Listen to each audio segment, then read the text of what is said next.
BGB এবং স্থানীয় বাসিন্দাদের শক্ত অবস্থানের কারণে বিএসএফ ভারত সীমান্তে কাঁটাতারের বেড়া নির্মাণ কাজ বন্ধ রাখতে বাধ্য হয়েছে বলে জানিয়েছেন স্বরাষ্ট্র উপদেষ্টা লেফটেন্যান্ট জেনারেল মোহাম্মদ জাহাঙ্গীর আলম চৌধুরী।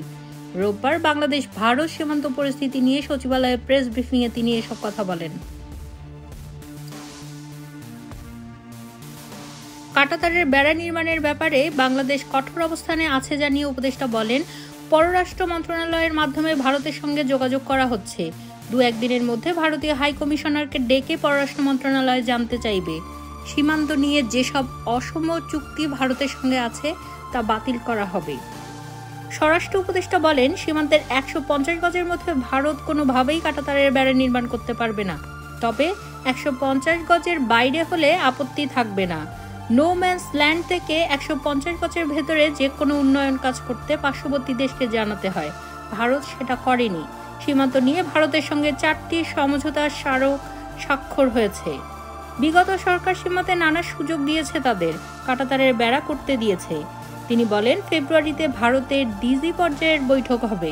ইতোমধ্যে পররাষ্ট্র উপদেষ্টাকে সীমান্তের ব্যাপারে ব্যবস্থা নিতে বলা হয়েছে। যেভাবে হোক, ছলে বলে কৌশলে হোক, সমস্যার সমাধান করা হবে।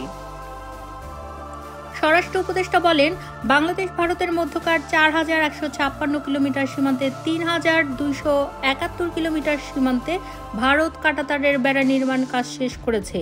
বাকি 885 কিলোমিটার সীমান্তে ভারত কাঁটাতারের নির্মাণের উদ্যোগ নিয়েছে। সম্প্রতি ভারত লালমনিরহাটে 3 বিঘা করিডোর, ফেনী, কুমিল্লা, কুষ্টিয়া ও নওগাঁর পত্নীতলার কাঁটাতারের বেড়া নির্মাণের চেষ্টা করেছিল, কিন্তু 2 দেশের চুক্তি অনুসারে যে কোনো স্থানে এ ধরনের উন্নয়ন কাজ করতে হলে 2 দেশের মধ্যে আলোচনার মাধ্যমে করতে হবে, কিন্তু ভারত সেটি করেনি। উপদেষ্টা আরও জানান, বাংলাদেশের বিজিবি এবং জনগণের প্রতিবাদের মুখে ভারতের পক্ষ থেকে 3 বিঘা করিডোর এবং নওগাঁ ও লালমনিরহাটে কাঁটাতারের বেড়া নির্মাণ বন্ধ করতে বাধ্য হয়েছে ভারত।